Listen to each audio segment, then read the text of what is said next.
Hello student, welcome back to my YouTube channel. बच्चों, आज हम लोग हिंदी का एक बहुत ही महत्वपूर्ण टॉपिक पढ़ने जा रहे हैं जो हमारे गवर्नमेंट एग्ज़ाम के दृष्टिकोण से बहुत ही ज़्यादा महत्वपूर्ण होता है। अगर आप किसी बोर्ड की परीक्षा का तैयारी कर रहे हैं तब भी आपके लिए उतना ही ज़रूरी है यह पढ़ना। इसलिए अलंकार को जानना और समझना बहुत ही ज़रूरी है। तो चलिए हम लोग अलंकार शुरू करते हैं।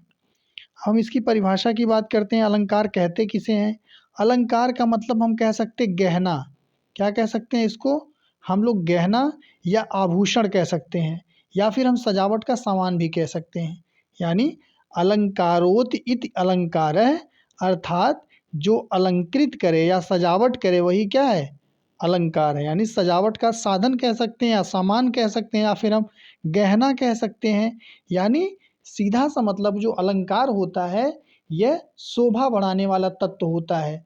जैसे किसी व्यक्ति को की शोभा किसी चीज़ों से बढ़ती है, वह अलंकार होता है। किसी महिला के किसी चीज़ों से, किसी गुणों से शोभा बढ़ती है, वह अलंकार होता है। ठीक उसी प्रकार हिंदी में जो अलंकार होता है उस अलंकार का मतलब होता है कि जिन शब्दों से काव्य की क्या बढ़ती है? शोभा बढ़ती है, उन्हें हम क्या कहते हैं? अलंकार कहते हैं। अब हम सरल शब्दों में देखें तो शब्द और अर्थ के माध्यम से काव्य को सजाने संवारने वाला तत्व ही क्या कहलाता है? अलंकार कहलाता है। यानी जो है काव्य की शोभा बढ़ाने वाले तत्वों को ही हम क्या कहते हैं? अलंकार कहते हैं। जिससे काव्य की शोभा बढ़ जाती है, काव्य में नयापन आ जाता है, रोचकता आ जाती है, उसे हम क्या कहते हैं? उसे हम लोग अलंकार कहते हैं। अलंकार के प्रमुख भेद।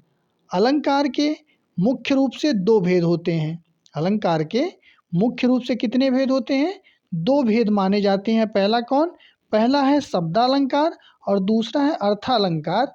लेकिन एक चीज़ आपको ये भी ध्यान देना है कि एक तीसरा अलंकार जो होता है वो उभयालंकार होता है। कौन सा होता है? उभयालंकार भी होता है।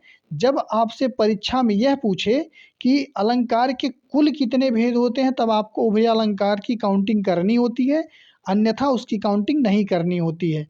अब जैसे हम बात करते हैं शब्दालंकार और जो अर्थालंकार होता है, यह अलंकार के मुख्य रूप से दो भेद होते हैं। यानी कौन से भेद होते हैं? दो मुख्य भेद होते हैं इसके। अब हम देखेंगे जब काव्य में शब्दों के प्रयोग या उनकी पुनरावृत्ति से चमत्कार उत्पन्न होता है, यानी रस उत्पन्न होता है, एक भाव उत्पन्न होता है, एक अलंकार उत्पन्न होता है और उन शब्दों के स्थान पर उनके पर्यायवाची समानार्थी शब्द रखने पर वह चमत्कार समाप्त हो जाता है, उसे हम शब्दालंकार कहते हैं। यानी इतनी बड़ी परिभाषा का सीधा सीधा मतलब यही है कि जिन शब्दों से काव्य की शोभा बढ़ती है, जिन शब्दों का प्रयोग करने से काव्य में रोचकता आ जाती है, काव्य की शोभा बढ़ जाती है, उन्हें हम क्या कहते हैं? उन्हें हम कहते हैं शब्दालंकार। ठीक है। अब शब्दालंकार के मुख्य भेदों की बात करते हैं। कितने होते हैं? जो मुख्य उपभेद होते हैं, होते तो कई हैं, लेकिन जो हमारे मुख्य उपभेद होते हैं जिनको पढ़ना होता है, जो एग्जाम में बार बार पूछे जाते हैं, उनको जानना सबसे ज़्यादा ज़रूरी होता है। अब हम बात करते हैं अनुप्रास अलंकार। अनुप्रास अलंकार की बात करते हैं जब किसी काव्य में एक ही वर्ण या अक्षर की आवृत्ति बार बार हो। यानी जब कोई आपको काव्य लिखा हुआ मिलेगा, वहाँ पर क्या होता है देखेंगे आप, एक ही वर्ण की बार बार आवृत्ति होती है। क्या होता है? एक ही वर्ण की या एक ही अक्षर की जो है बार बार आवृत्ति या दोहराव देखने को मिलेगा, तो वहाँ पर क्या हो जाता है? अनुप्रास अलंकार हो जाता है। जैसे आप उदाहरण ले लीजिए, चारु चंद्र की चंचल किरणें खेल रही थी जल थल में। यानी यहाँ पे देखे लाइन, तो चारु चंद्र की चंचल किरणें। अब इसमें देखेंगे चा की आवृत्ति कितनी बार हुई है? 1, 2, 3, 4। यानी चा की जो आवृत्ति है वो बहुत बार हुई है। यानी इस काव्य में क्या है? एक वर्ण या अक्षर की आवृत्ति बार बार हो रही है, तो इसका मतलब यह हो जाता है हमारा अनुप्रास अलंकार। अब हम बात करेंगे यमक अलंकार की। यमक अलंकार किसे कहते हैं? यमक अलंकार जब एक ही शब्द से अधिक बार आए, यानी एक ही शब्द एक से अधिक बार आए लेकिन हर बार उसका अर्थ अलग हो। यानी जो होता है यमक अलंकार में क्या होता है, जब एक ही शब्द की आवृत्ति बार बार हो, यानी शब्द की आवृत्ति। अभी हमने पीछे अनुप्रास में पढ़ा, वहाँ पर वर्ण की आवृत्ति थी, यहाँ पर शब्द की आवृत्ति है। किसकी आवृत्ति है यहाँ पर? शब्द की आवृत्ति एक से अधिक बार आए, वहाँ पर यमक अलंकार होता है। जैसे आपका एक बहुत ही फेमस उदाहरण है जो आपने लोगों को कहते हुए सुना होगा, कनक कनक ते 100 गुनी मादकता अधिकाय। पहले अब देखो, कनक कनक ते 100 गुनी मादकता अधिकाय, यानी एक जो कनक का अर्थ होता है सोना होता है, और एक कनक का जो अर्थ होता है धतूरा होता है। यानी यहाँ पे हमने देखा कि शब्दों की आवृत्ति हुई है। क्या हुआ है? शब्दों की आवृत्ति हुई है, इसलिए यहाँ पर क्या हो जाता है, हमारा यमक अलंकार हो जाता है। आगे हम बात करते हैं श्लेष अलंकार क्या होता है।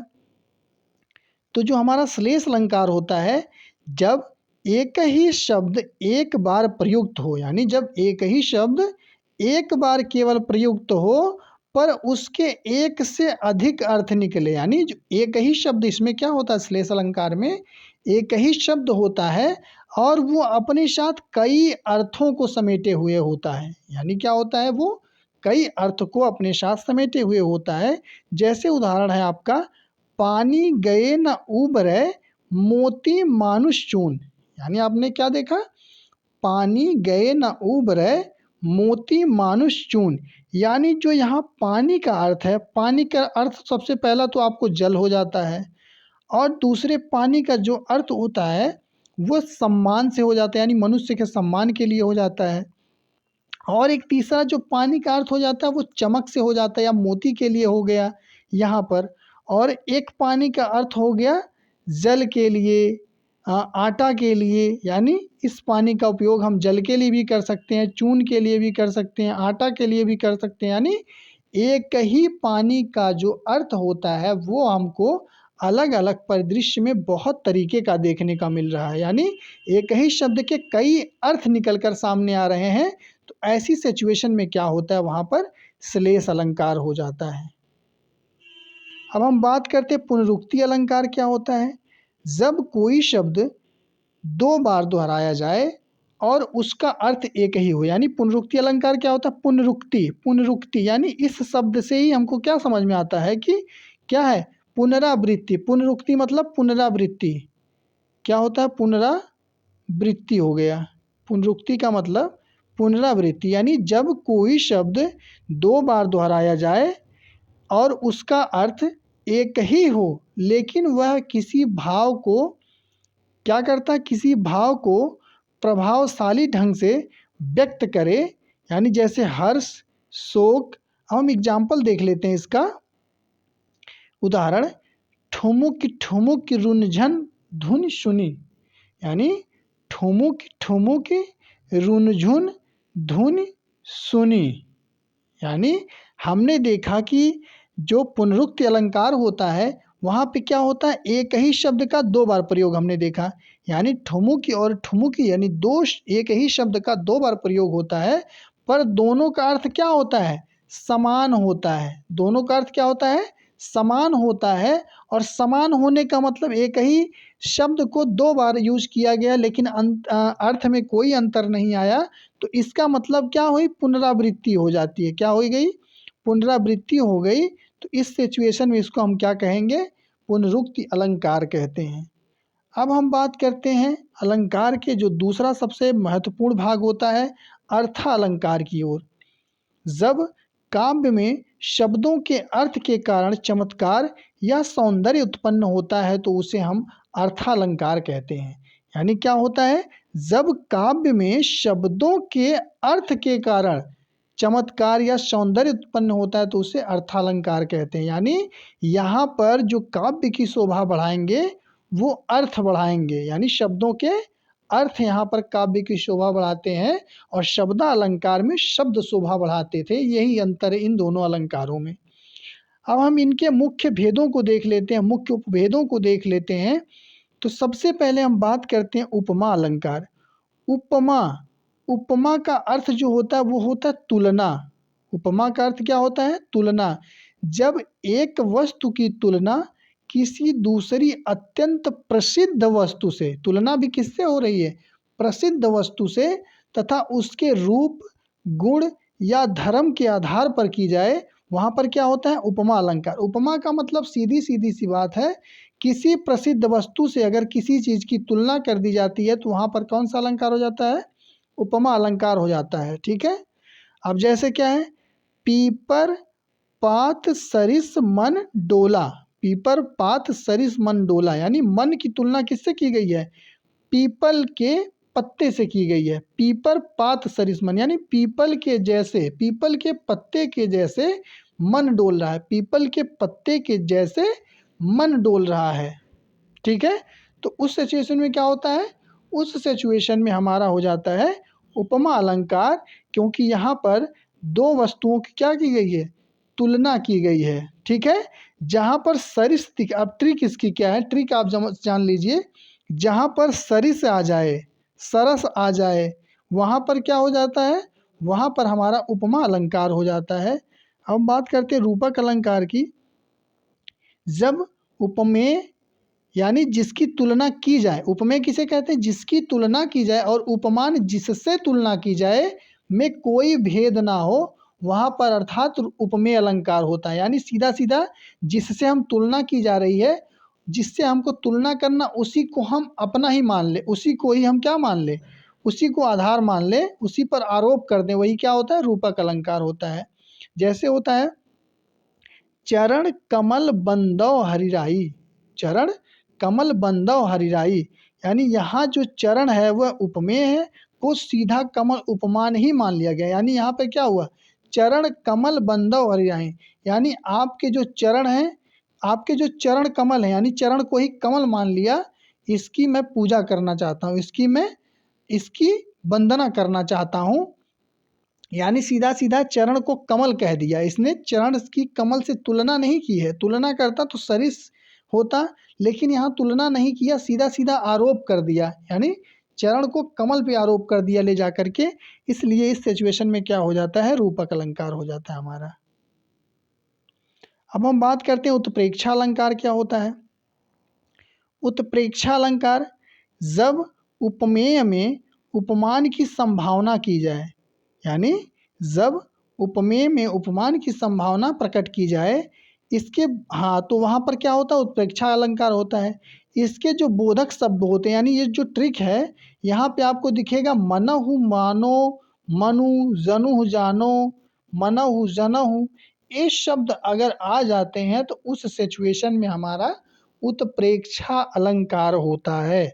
अब हम जैसे उदाहरण देखेंगे, सोहत ओढ़े पीतपट श्याम सलोने गात, मनो नीलमणि शैल पर आतप पर्यो प्रभात, यानी यहाँ पर आपने देखा कि मनो का प्रयोग किया हुआ है, तो इसका मतलब हमारा क्या हो जाता है, ये हमारा उत्प्रेक्षा अलंकार हो जाता है। अब हम बात करते हैं अतिशयोक्ति। अतिशयोक्ति अलंकार, आपने कहावत सुना होगा, बहुत अतिशय कर दिया था उसने, बहुत अति अति कर दिया था, यानी किसी चीज को इतना ज़्यादा बढ़ा चढ़ा के बताना ही क्या होता है, अतिशयोक्ति होता है। यानी जब किसी बात को बहुत चढ़ा बढ़ा करके, अत्यंत बढ़ा करके कहा जाए, जो लोक सीमा का उल्लंघन कर दे, उसे हम अतिशयोक्ति अलंकार कहते हैं। जैसे उदाहरण है, आगे नदियाँ पड़ी अपार, घोड़ा कैसे उतरे पार, राणा ने सोचा इस पार, तब तक चेतक था उस पार। कितनी बढ़ा चढ़ा करके ये बात की गई है कि इंसान के सोचने से घोड़ा उस पार चला जा रहा है, एफर्ट करना पड़ा होगा, समय खर्च करना पड़ा होगा, लेकिन यहाँ क्या है, इतना उसको बढ़ा चढ़ा दिया गया, जिसकी वजह से क्या हो जाता है, यहाँ पर हमारा कौन सा अलंकार हो जाता है, यहाँ पर हमारा जो है अतिशयोक्ति अलंकार हो जाता है। तो बच्चों, आज आप लोगों का ये चैप्टर जो है ख़त्म हुआ। अगर ये वीडियो अच्छी लगी हो तो चैनल को लाइक एंड सब्सक्राइब कर लीजिए, ताकि अगली आने वाली वीडियो की नोटिफिकेशन आपको जल्दी मिल जाए। तब तक के लिए धन्यवाद।